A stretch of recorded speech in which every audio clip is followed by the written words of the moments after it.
the Homestead Studios in Santa Clarita, California, it's just the Tip-Sters with Melissa Morgan. Howdy. If you got a tip for Melissa, a hint, a clue, the secret that you told your 10-year-old kid brother you'd never repeat, but now that he's 35 and all he gave you for your birthday was a $10 Kroger gift card, screw him. Tell us about it by calling the Tipster hotline at 832-TIPSTER. That's 832-847-7837. Or send an email to jttipsters@gmail.com. And now here's your host. She's got skeletons in her closet. No, I mean she's got skeletons in her closet. Melissa Morgan! More cowbell.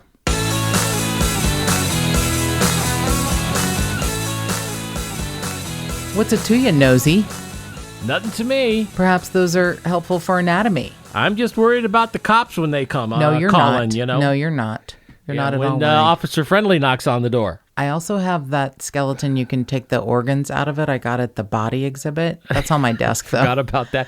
Yeah. Whenever I go to the podiatrist, they put there's one examination room at the podiatrist's office. It's got a perfect model of a foot skeleton. You know, with all the muscles and all the gross shit on it, and she just plays with that like it's a Barbie. Thing. It's amazing. It bends beautifully at the ankle. I love me some body parts. Yeah, that's why I love you, baby. That's just one reason why you love me, I know. Yes. So I can't believe we're already this far into January of 2019. I just feel like the year is like zipping by, zippity-doo-dar. And I spent a few days at PodCon 2 in Seattle. And I think maybe I'm not a convention girl. Oh, I don't know. Now, why do you think that? You know, I have been to many, not all called conventions. Things like I've been to yoga workshops that are many days long. I've been to yoga teacher trainings. I've been to the Conscious Life Expo every year for a really long time, but we usually only spend... Well, that's full of woo-woo. We only spend usually a couple of hours there because you can't take it because it's so great. You know, it's... Yeah, between the people in giant foil boxes and the smell of whatever that is they're cooking. There's a whole lot of vegan crapola shit in the food court. Wink, wink, nudge, nudge. Bunch of dirty hippies doling out like Oliver Twist gruel at the Conscious Life Expo. It looks like Gray Gruel. It does. Oh, Gray Gruel is a really good stripper name. Hold on. Okay, I'm writing that down. I'm writing that down.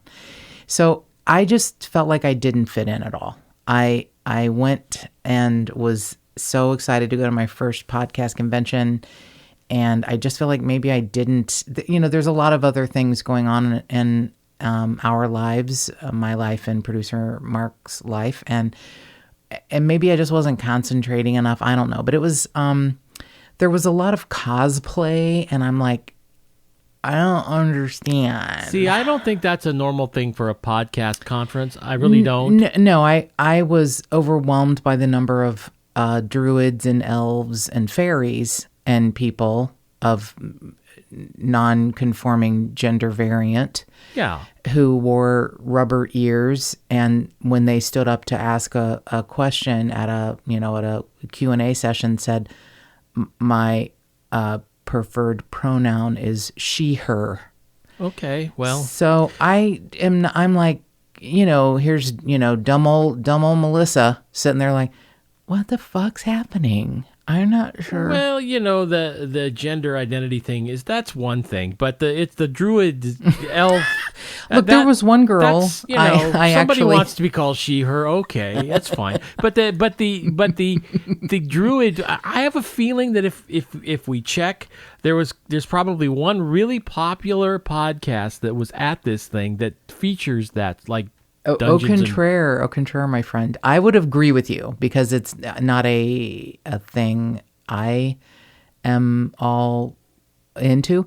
But Lorraine from Big Feelings Podcast posted on Facebook that there are 600,000 podcasts, and she feels 580,000 of them are Dungeons and Dragons themed.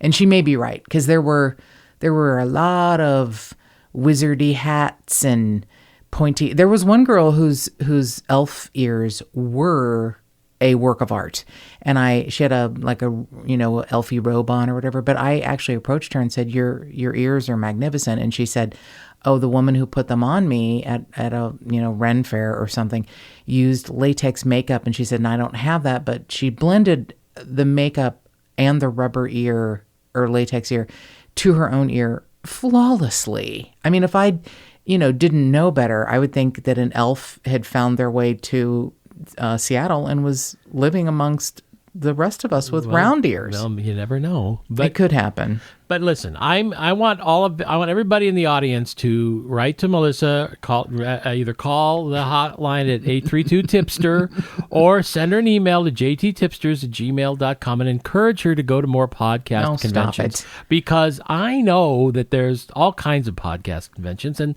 I'm going to guess that I'm going to almost guarantee that virtually none of them have that many people with elf ears. You know what? You could very well be right. It was my first one. It was just kind of I feel like it was a dip in a cold river. Like I wasn't expecting it. Like I was like, what the fuck's happening? I sort of got a little overwhelmed and just went back to the hotel room and curled up on a ball for a while. But, that's what I would probably do anyway. Yeah, maybe.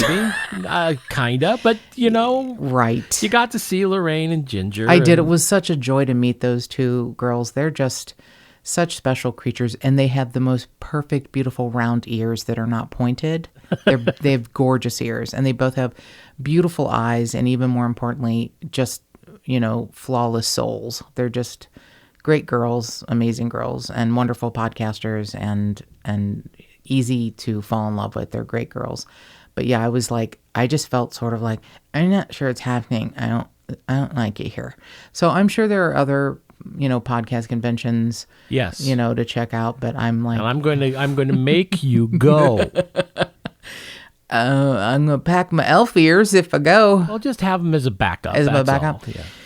I did feel like I had lost an opportunity. I do have to say a shout out to Tipster Jason and Tipster Angie, who worked really hard, and producer Mark, who formulated the new logo and got it printed on a sweatshirt for me that I could wear around PodCon. So I got to wear my the new logo on a sweatshirt. I felt so, I don't know, official. I mean, we've been around a while, but now we got, we have swag that we, typically send out to people who are wonderful listeners, but I had not worn any clothing with just a Tip-Sters on it, so I felt very. I love it. I felt real official. I love the new logo. I do too. I found the skull with the headphones when we. And if anybody from our podcast host is listening, yes, we paid for it. Thank you. We paid more than Yeah. you normally pay, because then they gave us rights in perpetuity to put it printed on clothing. Yes, so we'll be able to sell it. And yes, and Nanny Poo Poo. Yes, and then Jason, I gave him the fonts that we wanted, and Jason just ran with it. And he spaced them beautifully and added the blood spatter. That's right. So it was like a real beautiful, bringing together of the talents. And I couldn't do anything that I do without you, producer Mark. But I'm really grateful to all of our friends who are so good to me and so creative and talented, and allow me to partake of their artistic gifts and do things. So I'm grateful for that. So I did want to say thank you to Angie and Jason, and to you, producer Mark. So if you got that drop ready, apparently I need to do a little corrections corner. It's spelled with a K. Housekeeping.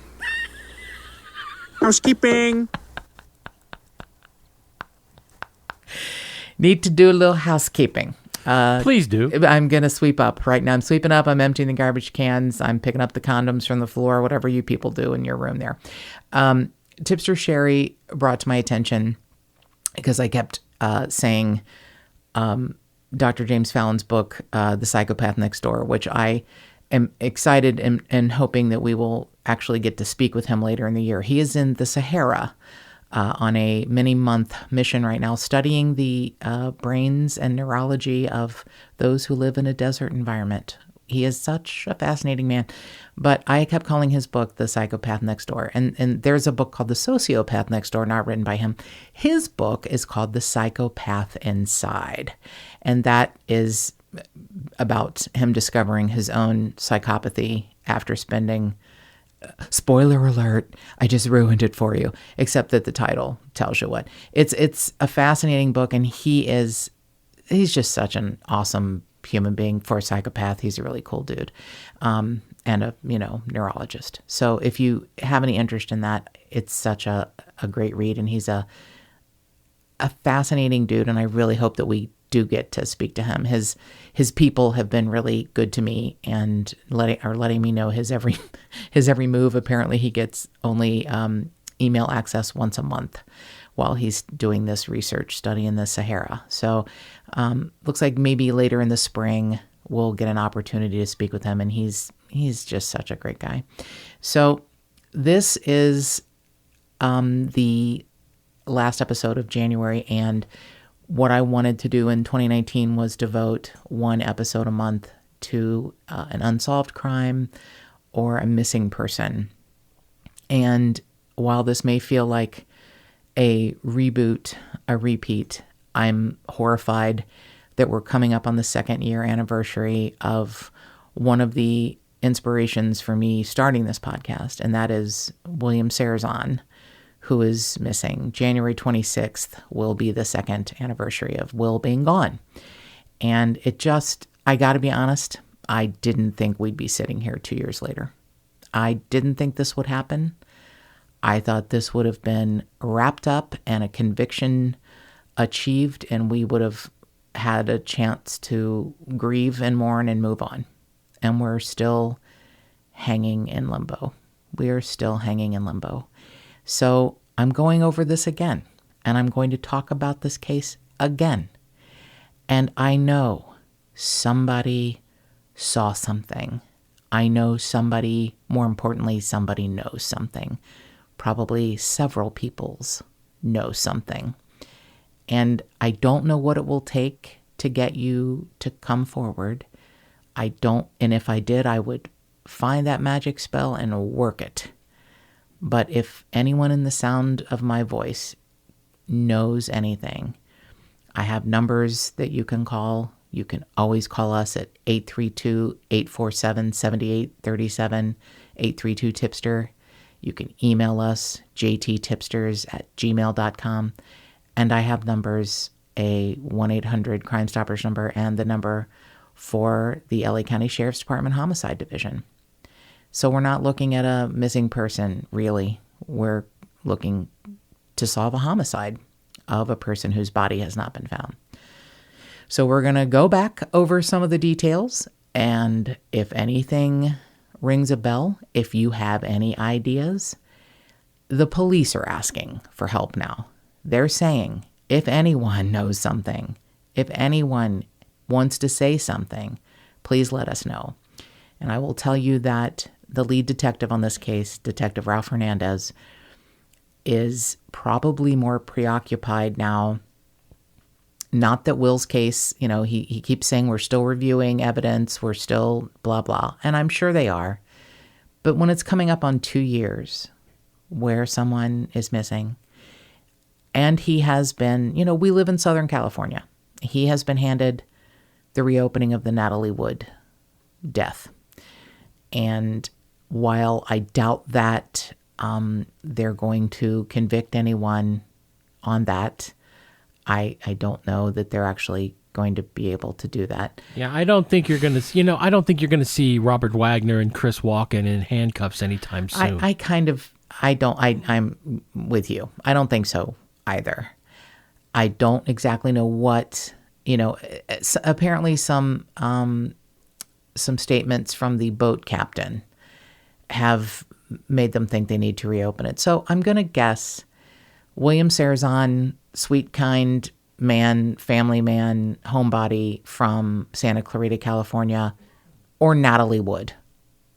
Which one do you think he might be spending more time on? So I'm not casting aspersions. Homicide detectives have a full slate probably all the time but I just cannot stop trying to shine a light on Will's case. So here we go. Here's what we know, and here's what we don't know. Will Cierzan, married to his lovely wife, Linda, for 28 years, lived in a house, a small ranch house that they adored in Saugus, which is a section of Santa Clarita. He, worked probably 30 hours a week in the gift shop at Magic Mountain. He collected Coke memorabilia. He is a golf fanatic. And not working as much, he was home and able to make dinner. And he had taken up really enjoying cooking dinner for Linda. Linda works full time and in the San Fernando Valley, and she had talked to Will several times on Thursday, January 26th, 2017. She had talked to him several times during the day, as she would. She would take lunch break and call him, and in the afternoon called him and said, I think I might work an hour of overtime. And he said, take your time, I'll be here. That was one of the last things Linda heard her husband say. Take your time, I'll be here. He was making chicken and told her if she would work late, he would put the potatoes in later than the time he had planned. He had told her he was at home watching the Farmers Insurance Open golf tournament and was really excited because Tiger Woods was doing badly, and he was not a big Tiger Woods fan. So Linda had no idea that there had been anyone visiting her home and that there had been any problem and that there would be a problem. She called at between 4 and 4:30 to tell him she'd be working late. And then she called around 6:30 to say she would come home, and there was no answer that time on his cell phone. She gets home around 7:30. The front door is open, not propped open, but unlocked. The house is dark, and there's no Will. His coat, wallet, cell phone, wallet containing money and credit cards, glasses, car keys are on the counter. His truck has not moved from in front of the house, and there's no Will. She looks around, tries to call him, goes up and down the street, asks the neighbors, have you seen Will? Has he been here? He's that kind of guy. They've lived in this area a long time. He could absolutely be in a neighbor's garage talking golf or helping them fix something. No one's seen him. By 9:30, she is a little panicky. She calls from Will's phone, one of the last numbers dialed, and it was their nephew, Daniel Cierzan. Daniel answers the phone. And in hindsight, I wonder, how did Daniel feel getting a phone call from allegedly the phone of the man that he killed? I think that would be a shocker. Daniel answers the call from his Aunt Linda. Hey, it's Aunt Linda. I'm using Uncle Will's phone. Have you seen him? No. Haven't seen him. Did you see him today? Well, yeah, I was there for a little while. I left about 1:30. Really? Okay. Takes him at his word. Video footage later shows that around noon, he arrived around 11 a.m. to supposedly watch the golf tournament with Uncle Will. Around noon, they went to the local 7-Eleven and got a 12-pack of beer and went back to the house. And he did not leave at all. Will's brother Chuck, a few years younger, also Daniel's father, says, oh yeah, he was here at 4 when I got home. Daniel was home by 4. No, he wasn't, Chuck. No, he was not home at all. So what we do know is that Will Cierzan is missing. The sheriff's department sent a deputy out who I guess was not really, this doesn't happen a lot here. Let's just be honest. We live in a small bedroom community. They don't have a lot of experience with things like this, especially things like this. It's not a bar fight. It's not a car accident. It's not a drug-related shooting, sort of.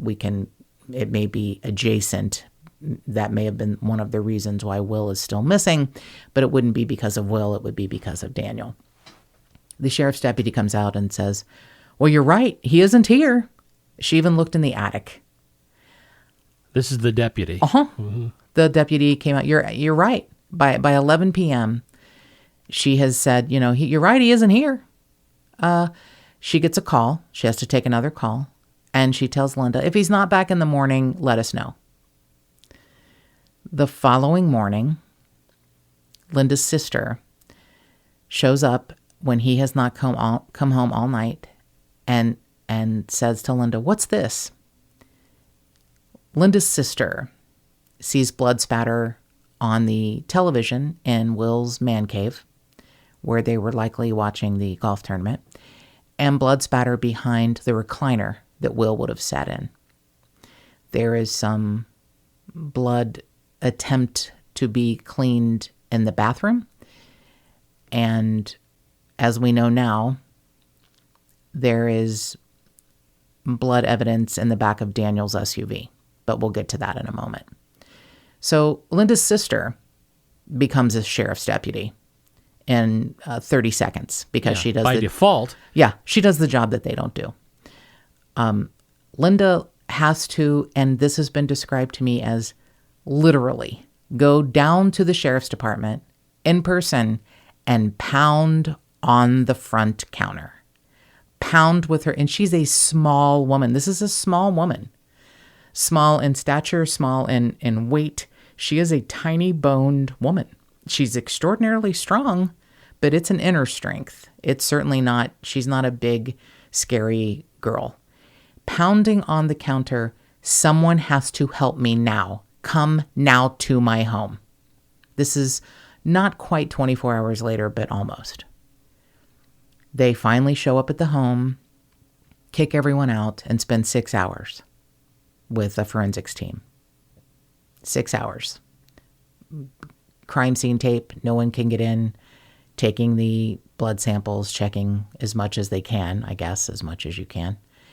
And another day later, the neighbor across the street says, oh, we have a video camera that's kind of aimed right at your driveway. Would you like to see that? Why, yes, we would.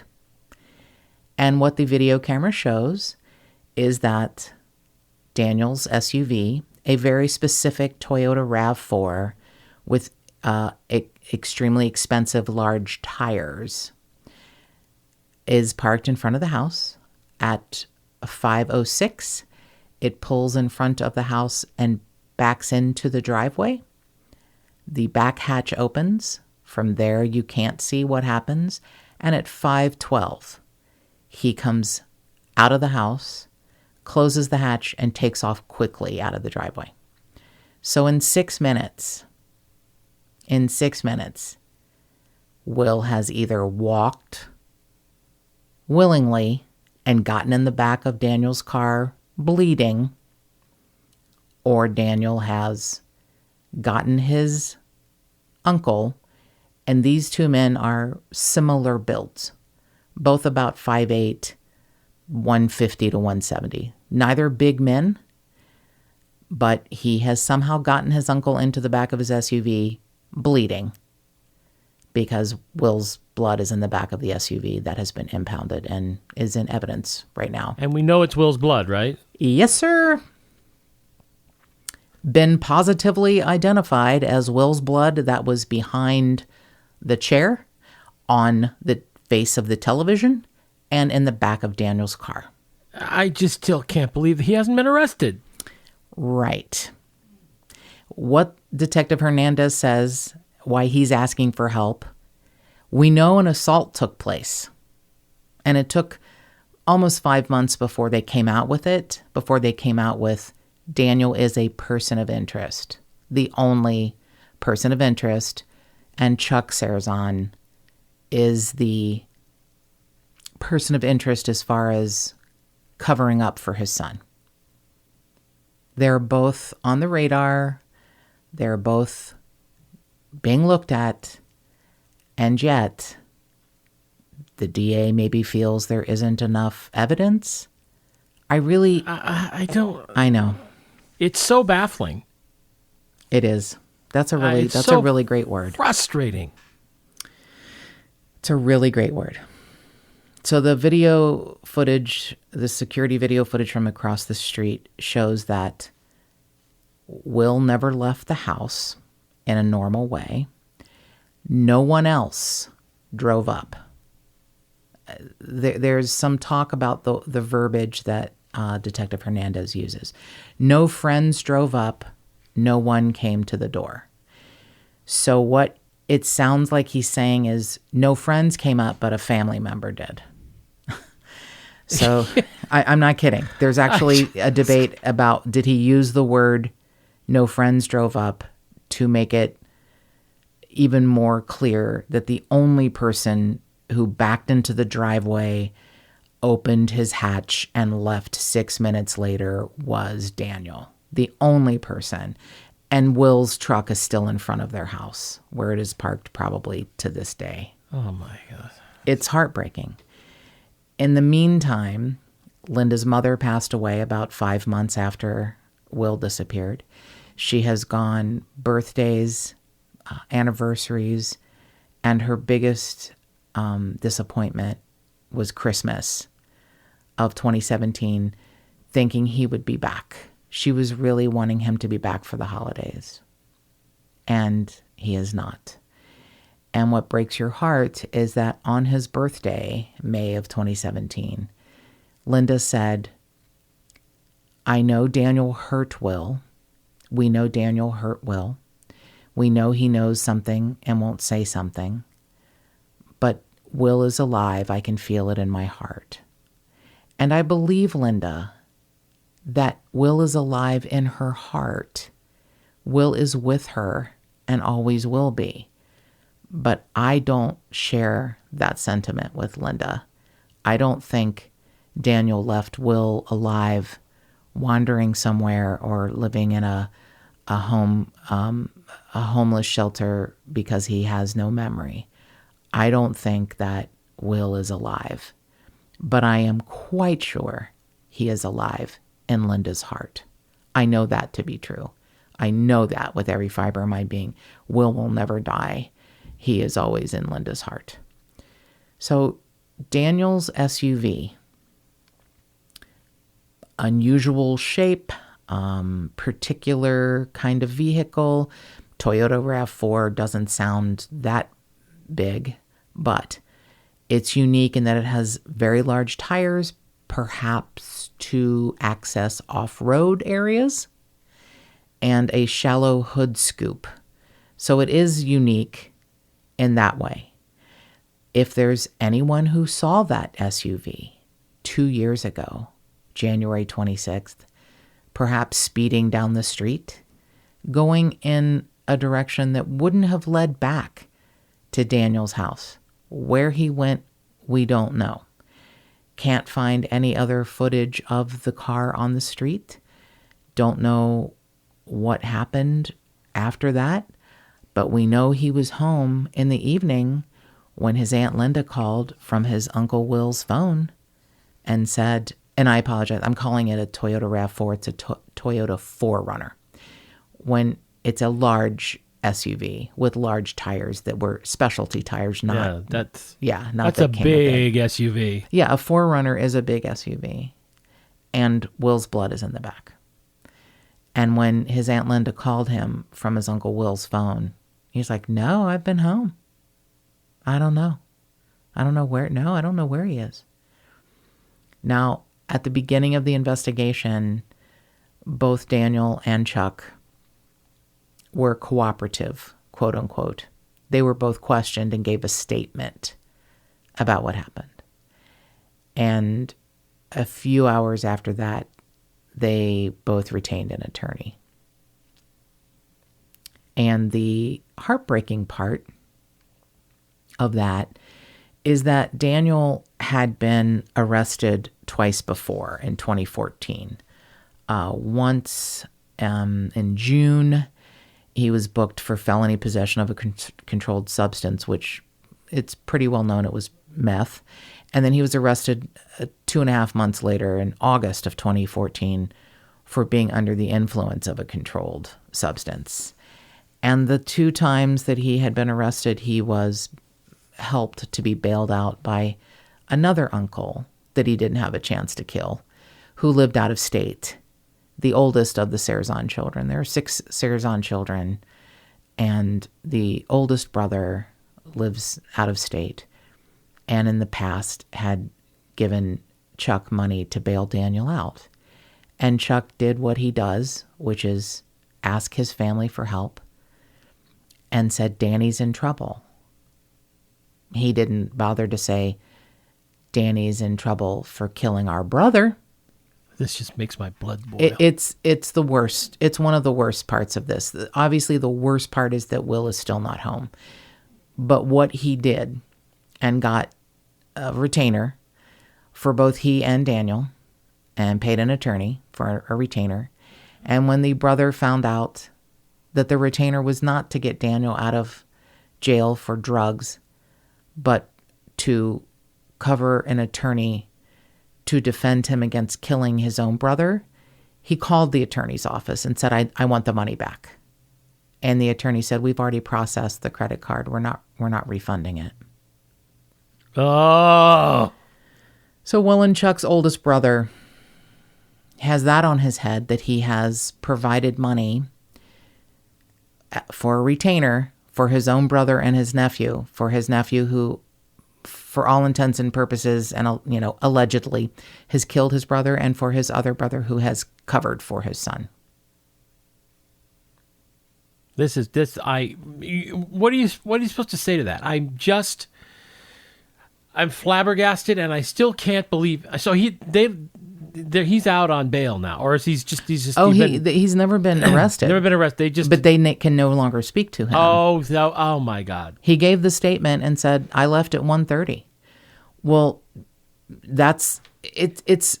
I'm fascinated by the chess game of detectives who question people they feel like are suspects, and they let them talk, and hopefully let them trip themselves up. So Daniel said, oh no, I was out of there at 1:30. I was at the house, went over to watch golf.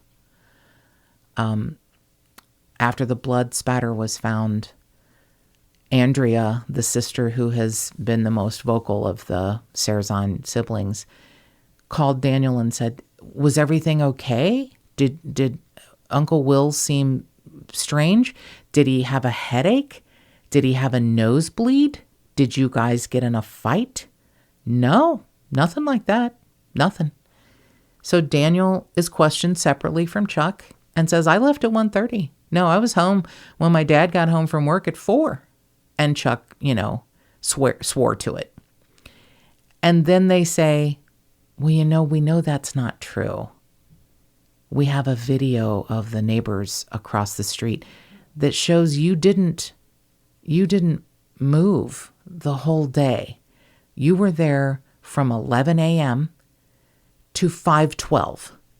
And the only time that you weren't with your uncle in his truck going to get beer at 7-Eleven was when you backed your Toyota 4Runner with its large, unusual tires into his driveway, opened your back hatch, and 6 minutes later peeled out of the driveway quickly at 5:12. So we know you're lying, and we know your father's lying. And now we can't speak to you because you have an attorney. Oh, so at that point, that's when he clammed up and got an attorney. Yep. See, they made a statement, original statement. Here's what happened. Here's when I left. I don't know what happened. I don't know what you're talking about. They went to question them again, and oh no, I don't know what you're talking. No, you need to speak to my attorney. I would love to talk. I have a relative, I'm not going to say his name, who is now a judge, but who was a prosecutor. He prosecuted nothing but death penalty homicide cases. I've got to ask him about this and why a prosecutor would not think that's enough evidence to take to court. That when he was talking, he lied, and he clearly lied, and there was the blood of the victim in the back of his truck. Why isn't that enough to prosecute? I would love to know that. Any attorney worth his salt could say Will had a nosebleed. Will cut his hand when they were fishing. There's a lot of reasons why the blood could be in the back of the car. Yeah, but the kid lied. Danny got the timeline wrong. Danny thought he was home at 4, didn't get home till 5:25 after speeding out of his uncle's driveway. I don't like it. I don't like it at all. Well, you'd make a good defense attorney. I wouldn't, because I hate everyone and I don't want to defend anyone, especially people like this. I would be a horrible defense attorney. I couldn't sleep at night if I were a defense attorney. But, I hope you will ask your family member who is a judge some questions about this. Maybe he would even agree to come on, although I don't know. No, he can't. He wouldn't be able to. Yeah, he probably would be worried about I know he was worried about his safety. Well, there's that, but when he was a prosecutor. Right, but it's also ethically he can't, just because of the job he does now. Oh, I mean, I don't mean about this case, but I mean about if he wanted to talk about other cases. But that's okay. I see. Well, yeah, I mean, I just think he's such an interesting, intelligent weirdo. And I said your family member who's gender variant, non-conforming, she, her, him, he. He likes to go by he, him. He, him. I can actually see. I'm going to get him a shirt that says that. My preferred pronoun is he, him. So this family member of Mark's is an intelligent man. And I'm going to guess I'm sorry, I said man again. He, him, pronoun, he, him.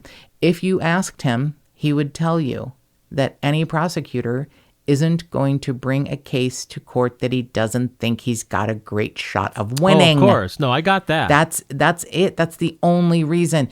The detective, and believe me, I still am in contact because I can't not be. And December 6th of 2018, some skeletal remains were found as the crow flies 1.5 to 2 miles from Will's house in an area called the Wash. I have a hard time understanding the Wash, but I am much more auditory than visual. If I were to see an overhead shot with a drone, I could see how the Wash runs through the city of Santa Clarita and all of its nooks and crannies. And I still am like, I don't know, how's the body get? I don't know. The only thing that I can think of is several years ago during a very big rainy season, a very young boy, about 10 years old, went missing in a northern part of the San Fernando Valley. For those of you who live in Southern California, in Silmar, walking home from school and just went missing. And it was pouring rain. And he was found 17 miles south on a small island in a wash in Atwater Village, Silver Lake area, Los Feliz area. And it was it was like a couple months later. Yeah, just so everybody knows. Excuse me. In Southern California, because it's in a desert and it's subject to flash floods, the natural rivers that are here have generally, for the most part, been re-engineered by the Army Corps of Engineers so that they all flow into a system that eventually runs into the Pacific Ocean. And the Santa Clarita River here, or Santa Clara River, is one of them. I don't know if that's what they call the Wash here, but there are. Yes, it is. Exactly. There is historically something called the Santa Clara River that runs through Santa Clarita. Well, the Army Corps of Engineers re-engineered it so that it flows in a particular way. Parts of it are concrete. And they flow, like the Los Angeles River is an example of that. There was something called the Los Angeles River. Now it looks like a wash because it's concrete. Sometimes you see like action adventure movies when they do car chases that go down into a wash. That's usually the Bosch show. Right. Yeah. A that's lot of usually that. The LA River. But that's how it works here, and it's all very, very specifically designed to feed rainwater down into the Pacific Ocean, and that could have been what happened here. So this young boy was found a few months later on a small island that popped up in I don't know what that is. Does Atwater Village have a river? I don't even know what that would be. Yeah. There. It's part of the system there. Okay, so he had 17 miles. He had his body, his remains were found 17 miles from his home, and he was walking. There was no foul play. He wasn't abducted or murdered. He fell into the Wash in Silmar and drowned, apparently, and was found 17 miles south. That's the thing to understand is when it does rain here, and that's why they designed these things, the water is absolutely deadly. It is a raging torrent, and that's if you fall into it, or if your dead body is in it when it rains, it could move it quite far. So it seems odd to me that this set of human remains, found almost 6 weeks ago now, are very close in age to what would have been Will. A male skull and lower jaw mandible and some other bones were found. And they surmise that the victim or person could have been a homeless man who also has been missing. Between 50s and 60s, a good set of teeth, which I will address in a moment what that means. So when Will went missing 2 years ago, he was 58. The homeless man who went missing a year or so ago was 60. I am relentless and call and ask for updates. And I just, because of Tipster Carrie and her relentless pursuit, I keep calling the LA County Coroner's Office. And we have each spoken to different representatives. And they're all very kind, take our information, ask what case we're talking about. And the person I got a hold of while we were on the phone looked up Will's case on NamUs. Now, NamUs is NAMUS, and it's a system that law enforcement accesses for missing and endangered people, and it's a really great resource. Really great resource. And the thing is, law enforcement in Southern California has Will's DNA and his dental records.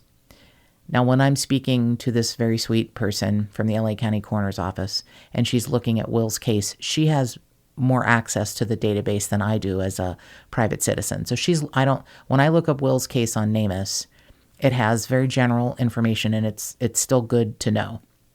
When she looks it up, she has all of the information.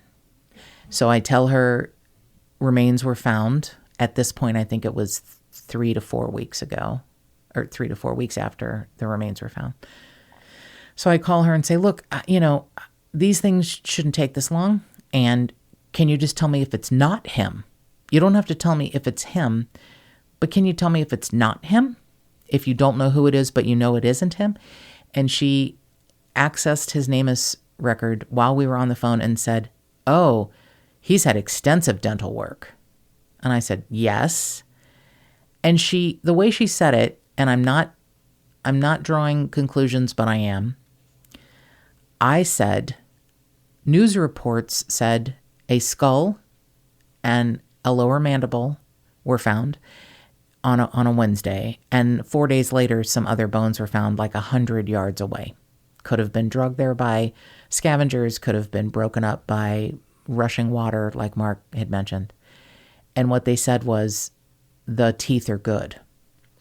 So what she said shockingly was, oh, he's had extensive dental work.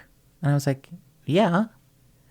I was under the impression from news reports that the dental capability was good as far as what the remains were found. And she said, oh, what that means is it's good for us. What does that mean? It means that potentially the teeth found were not in great shape. Oh. And it was good for them to be, it was good for them so that they could get, dental pulp out of it. But it seemed to me that she was trying to let me know that after looking at Will's NamUs record the dentals wouldn't match. Oh, in other words, the one we found didn't have a lot of dental work, but he had. There you go. I see.